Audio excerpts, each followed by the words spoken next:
Hey,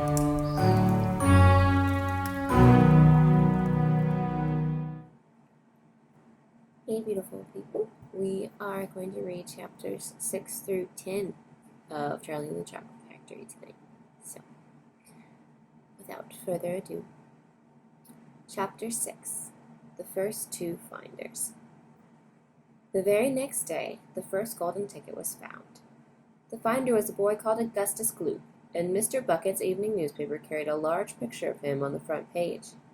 The picture showed a 9-year-old boy who was so enormously fat he looked as though he had been blown up with a powerful pump. Great flabby folds of fat bulged out from every part of his body, and his face was like a monstrous ball of dough with two small, greedy, curranty eyes peering out upon the world. The town in which Augustus Gloop lived, the newspaper said, had gone wild with excitement over their hero. Flags were flying from all the windows, children had been given a holiday from school, and a parade was being organized in honor of the famous youth. "I just knew Augustus would find a golden ticket," his mother had told the newspaper man. "He eats so many bars of chocolate a day that it was almost impossible for him not to find one. Eating is his hobby, you know. That's all he's interested in. But still, that's better than being a hooligan and shooting off zip guns and things like that in his spare time, isn't it? And what I always say is, he wouldn't go on eating like he does unless he needed nourishment, would he? It's all vitamins anyway. What a thrill it will be for him to visit Mr. Wonka's marvelous factory. We're just as proud as anything." "What a revolting woman," said Grandma Josephine. "And what a repulsive boy," said Grandma Georgina. "Only 4 golden tickets left," said Grandpa George. "I wonder who'll get those." And now the whole country, indeed the whole world, seemed suddenly to be caught up in a mad chocolate-buying spree, everybody searching frantically for those precious remaining tickets. Fully grown women were seen going into sweet shops and buying 10 Wonka bars at a time, then tearing off the wrappers on the spot and peering eagerly underneath for a glint of golden paper. Children were taking hammers and smashing their piggy banks and running out to the shops with handfuls of money. In one city, a famous gangster robbed a bank of £1,000 and spent the whole lot on Wonka bars that same afternoon. And when the police entered his house to arrest him, they found him sitting on the floor amidst mountains of chocolate, ripping off the wrappers with the blade of a long dagger. In Farafresh, a woman called Charlotte Roos claimed to have found the second ticket, but it turned out to be a clever fake. The famous English scientist, Professor Foulbody, invented a machine which would tell you at once, without opening the wrapper of a bar of chocolate, whether or not there was a golden ticket hidden underneath it. The machine had a mechanical arm that shot out with tremendous force and grabbed hold of anything that had the slightest bit of gold inside it, and for a moment it looked like the answer to everything. But unfortunately, while the professor was showing off the machine to the public at the sweet counter of a large department store, the mechanical arm shot out and made a grab for the gold filling in the back tooth of a duchess who was standing nearby. There was an ugly scene, and the machine was smashed by the crowd. Suddenly, on the day before Charlie Bucket's birthday, the newspapers announced that the second golden ticket had been found. The lucky person was a small girl called Veruca Salt, who lived with her rich parents in a great city far away. Once again, Mr. Bucket's evening newspaper carried a big picture of the finder. She was sitting between her beaming father and mother in the living room of their house, waving the golden ticket above her head and grinning from ear to ear. Veruca's father, Mr. Salt, had eagerly explained to the newspapermen exactly how the ticket was found. "You see, boys," he had said, "as soon as my little girl told me that she simply had to have one of those golden tickets, I went out into the town and started buying up all the Wonka bars I could lay my hands on. I went out into thousands of them I must have bought, hundreds of thousands. Then I had them loaded onto trucks and sent directly to my own factory. I'm in the peanut business, you see, and I've got about 100 women working for me over at my place, shelling peanuts for roasting and salting. That's what they do all day long, those women. They sit there shelling peanuts. So I says to them, okay, girls, I says, from now on you can stop shelling peanuts and start shelling the wrappers off these chocolate bars instead." And they did. I had every worker in the place yanking the paper off those bars of chocolate full speed ahead from morning till night. But 3 days went by, and we had no luck. Oh, it was terrible! My little Veruca got more and more upset every day, and every time I went home she would scream at me, "Where's my golden ticket? I want my golden ticket!" And she would lie for hours on the floor, kicking and yelling in the most disturbing way. Well, I just hated to see my little girl feeling unhappy like that, so I vowed I would keep the search until I had got her what she wanted. Then suddenly, on the evening of the fourth day, one of my women workers yelled, "I've got it! A golden ticket!" And I said, "Give it to me, quick!" And she did. And I rushed home and gave it to my darling Veruca, and now she's all smiles and we have a happy home once again. "That's even worse than the fat boy," said Grandma Josephine. "She needs a really good spanking," said Grandma Georgina. "I don't think the girl's father played it quite fair, Grandpa, do you?" Charlie murmured. "He spoils her," Grandpa Joe said. "And no good can ever come from spoiling a child like that, Charlie, you mark my words." "Come to bed, my darling," said Charlie's mother. "Tomorrow's your birthday, don't forget that, so I expect you'll be up early to open your present." "A Wonka chocolate bar!" cried Charlie. "It's a Wonka bar, isn't it?" "Yes, my love," his mother said. "Of course it is." "Oh, wouldn't it be wonderful if I found the third golden ticket inside it?" Charlie said. "Bring it in here when you get it," Grandpa Joe said. "Then we can all watch you taking off the wrapper." Chapter 7. Charlie's Birthday. "Happy birthday!" cried the four old grandparents as Charlie came into the room early the next morning. Charlie smiled nervously and sat down on the edge of the bed. He was holding his present, his only present, very carefully in his two hands. "Wonka's Whipple Scrumptious Fudge Mallow Delight," it said on the wrapper. The four old people, two at either end of the bed, propped themselves up on their pillows and stared with anxious eyes at the bar of chocolate in Charlie's hands. Mr. and Mrs. Bucket came in and stood at the foot of the bed, watching Charlie. The room became silent. Everybody was waiting now for Charlie to start opening his present. Charlie looked down at the bar of chocolate. He ran his fingers slowly back and forth along the length of it, stroking it lovingly, and the shiny paper wrapper made little sharp crackling noises in the quiet room. Then Mrs. Bucket said gently, "You mustn't be too disappointed, my darling, if you don't find what you're looking for underneath the wrapper. You really can't expect to be as lucky as all that." "She's quite right," Mr. Bucket said. Charlie didn't say anything. "After all," Grandma Josephine said, excuse me, "in the whole wide world there are only 3 tickets left to be found." "The thing to remember," Grandma Georgina said, "is that whatever happens, you'll still have the bar of chocolate." "Wonka's Scrumptious Fudge Mallow Delight," cried Grandpa George. "It's the best of them all. You'll just love it." "Yes," Charlie whispered, "I know." "Just forget all about those golden tickets and enjoy the chocolate," Grandpa George said. "Why don't you do that?"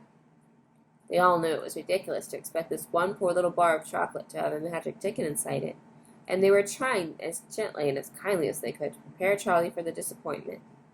But there was one other thing that the grown-ups also knew, and it was this, that however small the chance might be of striking lucky, the chance was there. The chance had to be there. This particular bar of chocolate had as much chance as any other of having a golden ticket, and that was why all the grandparents and parents in the room were actually just as tense and excited as Charlie was, although they were pretending to be very calm. "You better go ahead and open it, or you'll be late for school," Grandpa Joe said. "You might as well get it over with," Grandpa George said. "Open it, my dear," Grandma Georgina said. "Please open it. You're making me jumpy." Very slowly, Charlie's fingers began to tear open one small corner of the wrapping paper. The old people in the bed all leaned forward, craning their scraggy necks. Then suddenly, as though he couldn't bear the suspense any longer, Charlie tore the wrapper right down the middle, and on his lap there fell a light brown, creamy-colored bar of chocolate. There was no sign of a golden ticket anywhere. "Well, that's that," said Grandpa Joe brightly. "It's just what we expected." Charlie looked up. 4 kind old faces were watching him intently from the bed. He smiled at them, a small, sad smile, and then he shrugged his shoulders and picked up the chocolate bar and held it out to his mother and said, "Here, Mother, have a bit. We'll share it. I want everybody to taste it." "Certainly not," his mother said, and the others all cried, "No, no, we wouldn't dream of it. It's all yours." Please, begged Charlie, turning round and offering it to Grandpa Joe. But neither he nor anyone else would take even a tiny bit. It's time to go to school, my darling, Mrs. Bucket said, putting an arm around Charlie's skinny shoulders. Come on, or you'll be late. Chapter 8. 2 more golden tickets found. That evening, Mr. Bucket's newspaper announced the finding of not only the 3rd golden ticket, but the 4th as well. 2 golden tickets found today, screamed the headlines. Only 1 more left. All right, said Grandpa Joe, when the whole family was gathered in the old people's room after supper. Let's hear who found them. The 3rd ticket, read Mr. Bucket, holding the newspaper up close to his face because his eyes were bad and he couldn't afford glasses. The 3rd ticket was found by a Miss Violet Beauregard. There was great excitement in the Beauregard household when our reporter arrived to interview the lucky young girl. Cameras were clicking and flashbulbs were flashing, and people were pushing and jostling and trying to get a bit closer to the famous girl. And the famous girl was standing on a chair in the living room, waving the golden ticket madly at arm's length as though she were flagging a taxi. She was talking very fast and very loudly to everyone, but it was not easy to hear all that she said because she was chewing so ferociously upon a piece of gum at the same time. I'm a gum chewer normally, she shouted, but when I heard about these ticket things Mr. Wonka's, I gave up gum and started on chocolate bars in the hope of striking lucky. Now, of course, I'm back on gum. I just adore gum. I can't do without it. I munch it all day long except for a few minutes at mealtimes when I take it out and stick it behind my ear for safekeeping. To tell you the truth, I simply wouldn't feel comfortable if I didn't have that little wedge of gum to chew on every moment of the day. I really wouldn't. My mother says it's not ladylike and it looks ugly to see a girl's jaws going up and down like mine do all the time, but I don't agree. And who's she to criticize anyway? Because if you ask me, I'd say that her jaws are going up and down almost as much as mine are, just from yelling at me every minute of the day. Now, Violet, Mrs. Beauregard said from a far corner of the room where she was standing on the piano to avoid being trampled by the mob. All right, Mother, keep your hair on, Miss Beauregard shouted. And now, she went on, turning to all the reporters again, it may interest you to know that this piece of gum I'm chewing right at this moment is one I've been working on for over 3 months solid. That's a record. That is. It's beaten the record held by my best friend, Miss Cornelia Princemeadow, and she was furious. It's my most treasured possession now, this piece of gum is. At night time I just stick it on the end of the bedpost and it's as good as ever in the mornings. A bit hard at first, maybe, but it soon softens up again after I've given it a few good chews. Before I started chewing for the world record, I used to change my piece of gum once a day. I used to do it in our lift on the way home from school. Why the lift? Because I like sticking the gooey piece that I just finished with on one of the control buttons. Then the next person who came along and pressed the button got my old gum on the end of her finger. Ha ha! Oh, what a racket they kicked up, some of them. You get the best results with women who have expensive gloves on. Oh, yes, I'm thrilled to be going to Mr. Wonka's factory, and I understand that afterwards he's going to give me enough gum to last me for the rest of my whole life. Whoopee hooray! Beastly girl, said Grandma Josephine. Despicable, said Grandma Georgina. She'll come to a sticky end one day, chewing all that gum. You see if she doesn't. And who got the 4th ticket? Charlie asked. Now let me see, said Mr. Bucket, peering at the newspaper again. Ah, yes, here we go. The 4th golden ticket, he read, was found by a boy called Mike Teavee. Another bad lot, I'll be bound, muttered Grandma Josephine. Don't interrupt, Grandma, said Mrs. Bucket. The Teavee household, said Mr. Bucket, going on with his reading, was crammed, like all the others, with excited visitors when our reporter arrived. But young Mike Teavee, the lucky winner, seemed extremely annoyed by the whole business. Can't you fools see I'm watching television? He said angrily. I wish you wouldn't interrupt. The 9-year-old boy was seated before an enormous television set with his eyes glued to the screen, and he was watching a film in which one bunch of gangsters was shooting up another bunch of gangsters with machine guns. Mike Teavee himself had no less than 18 toy pistols of various sizes hanging from belts around his body, and every now and again he would leap up into the air and fire off half a dozen rounds from one or another of these weapons. Quiet, he shouted, when someone tried to ask him a question. Didn't I tell you not to interrupt? This show's an absolute whiz-banger. It's terrific. I watch it every day. I watch all of them every day, even the rotten ones where there's no shooting. I like the gangsters best. They're terrific. Those gangsters, especially when they start pumping each other full of lead, or flashing the old stilettos, or giving each other the 1, 2, 3 with their knuckle dusters. Gosh, what wouldn't I give to be doing that myself? It's the life, I tell you. It's terrific. That's quite enough, snapped Grandma Josephine. I can't bear to listen to it. Nor me, said Grandma Georgina. Do all children behave like this nowadays? Like these brats we've been hearing about? Of course not, said Mr. Bucket, smiling at the old lady in the bed. Some do, of course. In fact, quite a lot of them do, but not all. And now there's only one ticket left, said Grandpa George. Quite so, sniffed Grandma Georgina. And just as sure as I'll be having cabbage soup for supper tomorrow, that ticket'll go to some nasty little beast who doesn't deserve it. Chapter 9. Grandpa Joe Takes a Gamble. The next day, when Charlie came home from school and went in to see his grandparents, he found that only Grandpa Joe was awake. The other three were all snoring loudly. Shh, whispered Grandpa Joe, and he beckoned Charlie to come closer. Charlie tiptoed over and stood beside the bed. The old man gave Charlie a sly grin, and then he started rummaging under his pillow with one hand. And when the hand came out again, there was an ancient leather purse clutched in the fingers. Under covers of the bedclothes, the old man opened the purse and tipped it upside down. Out fell a single silver sixpence. It's my secret hoard, he whispered. The others don't know I've got it. And now you and I are going to have one more fling at finding the last ticket. How about it, eh? But you'll have to help me. Are you sure you want to spend your money on that, Grandpa? Charlie whispered. Of course I'm sure, spluttered the old man excitedly. Don't stand there arguing. I'm as keen as you are to find that ticket. Here, take the money and run down the street to the nearest shop and buy the first Wonka bar you see and bring it straight back to me, and we'll open it together. Charlie took the little silver coin and slipped quite quickly out of the room. In 5 minutes he was back.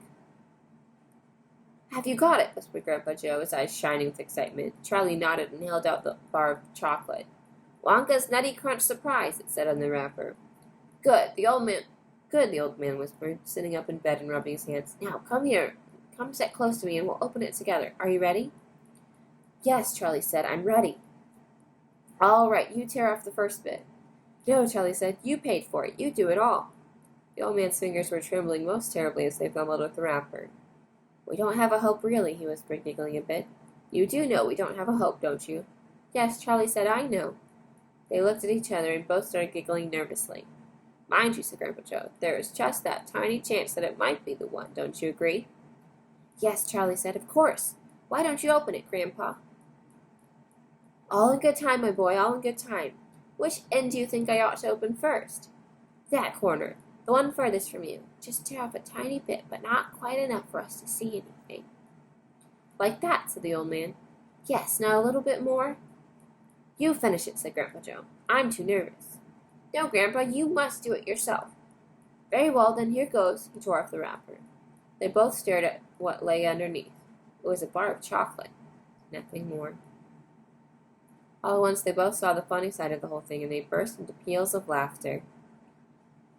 What on earth's going on? Cried Grandma Josephine, waking up suddenly. Nothing, said Grandpa Joe. You go on back to sleep. Chapter 10. The family begins to starve. During the next 2 weeks, the weather turned very cold. First came the snow. It began very suddenly one morning, just as Charlie Bucket was getting dressed for school. Standing by the window, he saw the huge flakes drifting slowly down out of an icy sky that was the color of steel. By evening, it lay 4 feet deep around the tiny house, and Mr. Bucket had to dig a path from the front door to the road. After the snow, there came a freezing gale that blew for days and days without stopping, and oh, how bitter cold it was! Everything that Charlie touched seemed to be made of ice, and each time he stepped outside the door, the wind was like a knife on his cheek. Inside the house, little jets of freezing air came rushing in through the sides of the windows and under the doors, and there was no place to go to escape them. The 4 old ones lay silent and huddled in their bed, trying to keep the cold out of their bones. The excitement over the golden tickets had long since been forgotten. Nobody in the family gave a thought now to any except the two vital problems of trying to keep warm and trying to get enough to eat.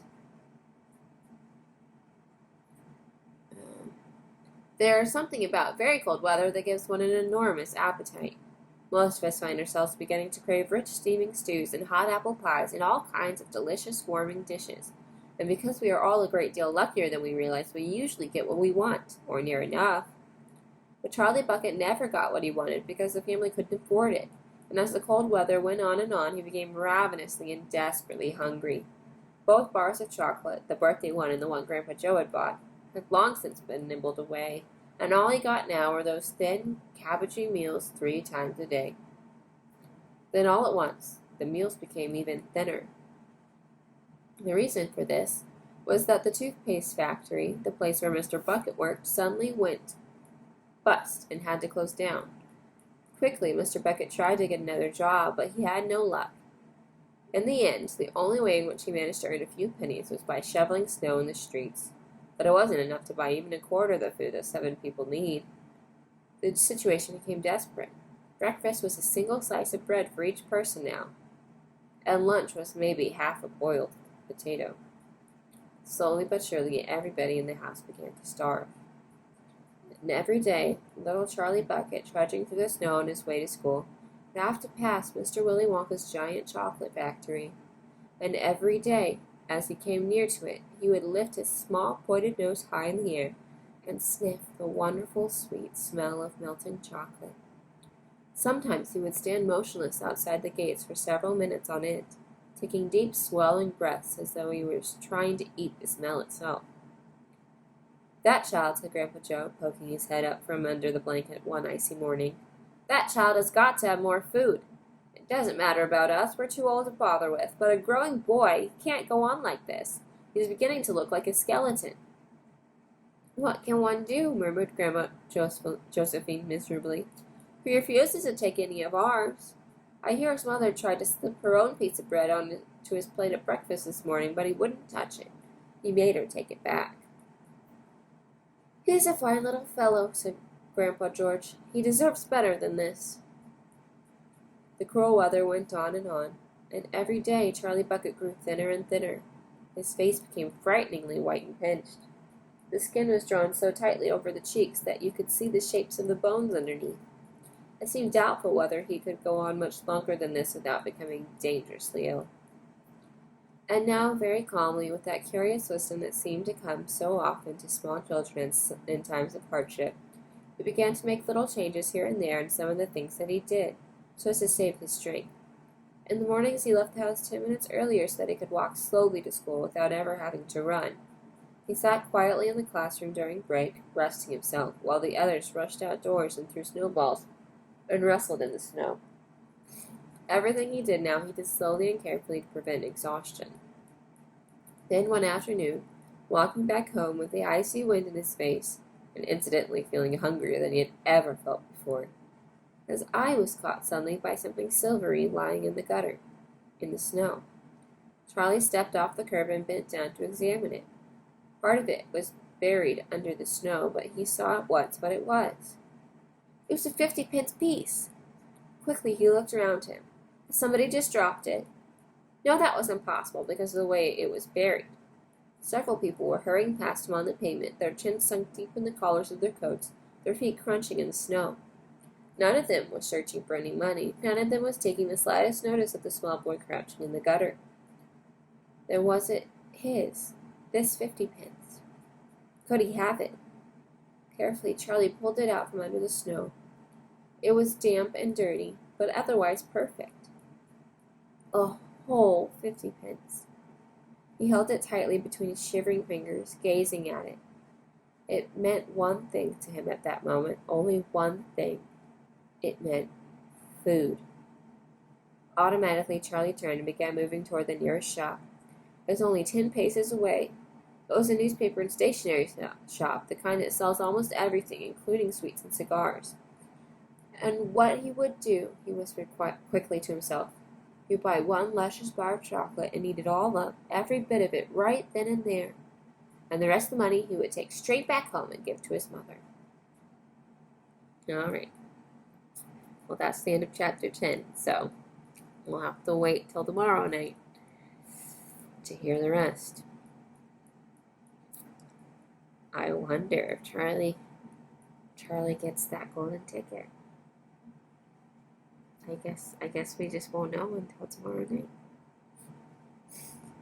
I love you guys. Have a good night.